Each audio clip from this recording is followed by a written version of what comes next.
Terima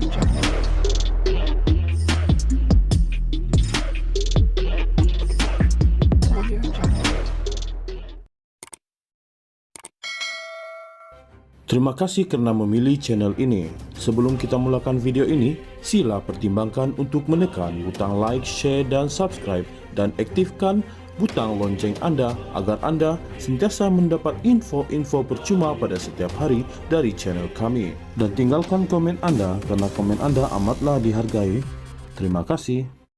Bekas Menteri Kewangan Tun Daim Zainuddin masih berdepan beberapa kes siasatan oleh Suruhanjaya Pencegahan Rasuah Malaysia SPRM, biarpun sudah didakwa atas tuduhan tidak mengisytiharkan harta membabitkan 70 aset dan 1 akaun bank semalam. Ketua Pesuruhjaya SPRM, Tan Sri Azam Baki, berkata siasatan itu membabitkan Seksyen 23 Akta SPRM 2009 dan Seksyen 4-1 Akta Pencegahan Pengubahan Wang Haram, Pencegahan Pembiayaan Keganasan dan Hasil daripada Aktiviti Haram 2001 AMLA TFPUA.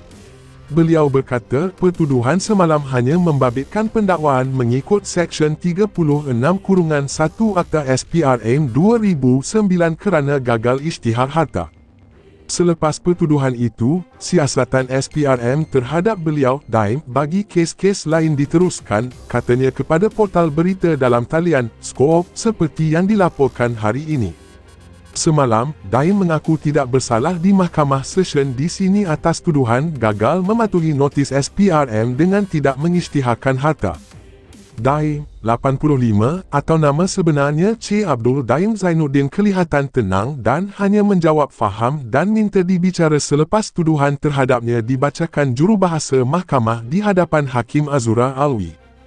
Daim yang memegang jawatan dari 1984 hingga 1991 didakwa dengan sengaja memberikan satu pernyataan bertulis dengan bersumpah yang tidak mematuhi terma notis di bawah Seksyen 36-1A, Akta SPRM 2009 Akta 694 bertarikh 8 November 2023.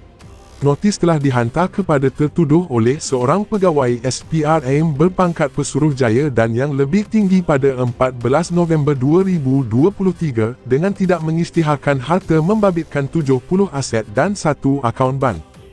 Pada 29 Disember lalu, SPRM mengesahkan siasatan berhubung dakwaan rasuah dan pengubahan wang haram terhadap Daim dibuat berdasarkan maklumat kertas Pandora yang dimulakan sejak Februari lalu. SPRM berkata, satu notis mengikut Seksyen 36-1A Akta SPRM 2009, Akta 694 diserahkan kepada beliau supaya mengisytiharkan segala aset, sama ada di dalam dan luar negara secara bertulis serta akuan bersumpah dalam tempoh 30 hari daripada tarikh notis pada 7 Jun lalu. Daim memohon lanjutan tempoh sebanyak 5 kali dan diberikan lanjutan pada 6 Julai 10 Ogos 11 September 11 Oktober dan terakhir pada 14 November lalu untuk mengisytiharkan segala aset miliknya. Sebagai sebahagian daripada proses siasatan SPRM, pendakwa raya mengeluarkan notis penyitaan menara Ilham mengikut Seksyen 38-1 Akta 694 penyitaan harta tak alih pada 18 Disember lalu.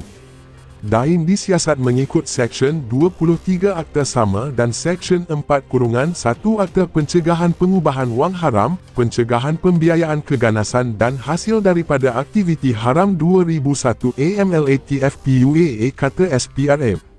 Pada 23 Januari lalu, isteri Daim, Tuan Naimah Abdul Halik, didakwa di Mahkamah Session Kuala Lumpur atas tuduhan gagal mematuhi notis dengan tidak mengisytiharkan 12 harta termasuk Menara Ilham dan beberapa hartanah di sekitar Kuala Lumpur dan Pulau Pinang. Naimah, 67, mengaku tidak bersalah dan minta dibicarakan sejurus jurubahasa membaca pertuduhan di hadapan Hakim Azura Alwi. Wanita itu juga didakwa dengan sengaja memberi satu pernyataan bertulis dengan bersumpah yang tidak mematuhi terma notis bertarikh 8 November 2023 yang dihantar kepada beliau oleh pegawai SPRM berpangkat Pesuruhjaya pada 14 November 2023 iaitu dengan tidak mengisytiharkan harta. Harta itu adalah Menara Ilham, dua syarikat iaitu Ilham Tower Sendirian Berhad dan Ilham Baru Sendirian Berhad, dua kenderaan mewah Mercedes-Benz, dua rumah di Persiaran Bukit Tunku dan Jalan Atina Hapan, Taman Tun Dr. Ismail, TTDI, 4 lot tanah pegangan bebas di Bukit Tunku dan 1 lot tanah, masing-masing di Pulau Pinang dan TTDI 30 Januari 2024. Bekas Menteri Kewangan, Tun Daim Zainuddin, masih berdepan beberapa kes siasatan oleh Suruhanjaya Pencegahan Rasuah Malaysia (SPRM), biarpun sudah didakwa atas tuduhan tidak mengisytiharkan harta membabitkan 70 aset dan 1 akaun bank semalam.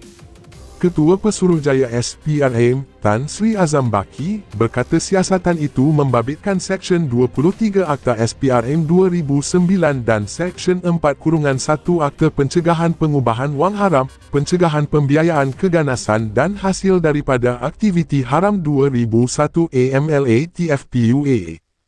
Beliau berkata, pertuduhan semalam hanya membabitkan pendakwaan mengikut Seksyen 36-1 Akta SPRM 2009 kerana gagal isytihar harta.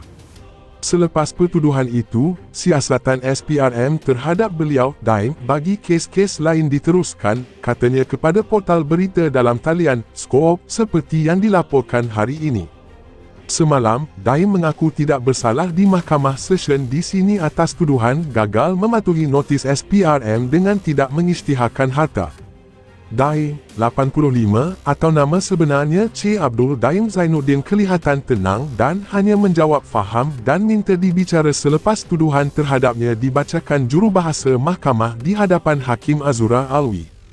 Daim yang memegang jawatan dari 1984 hingga 1991 didakwa dengan sengaja memberikan satu pernyataan bertulis dengan bersumpah yang tidak mematuhi terma notis di bawah Seksyen 36-1A, Akta SPRM 2009 Akta 694 bertarikh 8 November 2023.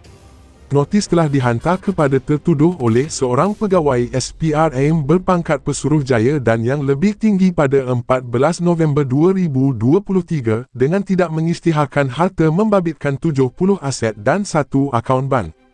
Pada 29 Disember lalu, SPRM mengesahkan siasatan berhubung dakwaan rasuah dan pengubahan wang haram terhadap Daim dibuat berdasarkan maklumat kertas Pandora yang dimulakan sejak Februari lalu. SPRM berkata, satu notis mengikut Seksyen 36-1A Akta SPRM 2009, Akta 694 diserahkan kepada beliau supaya mengisytiharkan segala aset, sama ada di dalam dan luar negara secara bertulis serta akuan bersumpah dalam tempoh 30 hari daripada tarikh notis pada 7 Jun lalu. Daim memohon lanjutan tempoh sebanyak 5 kali dan diberikan lanjutan pada 6 Julai, 10 Ogos, 11 September, 11 Oktober dan terakhir pada 14 November lalu untuk mengisytiharkan segala aset miliknya. Sebagai sebahagian daripada proses siasatan SPRM, pendakwa raya mengeluarkan notis penyitaan Menara Ilham mengikut Seksyen 38-1 Akta 694 penyitaan harta tak alih pada 18 Disember lalu. Daim disiasat mengikut Seksyen 23 Akta Sama dan Seksyen 4-1 Akta Pencegahan Pengubahan Wang Haram, Pencegahan Pembiayaan Keganasan dan Hasil daripada Aktiviti Haram 2001 AMLA TFPUA, kata SPRM.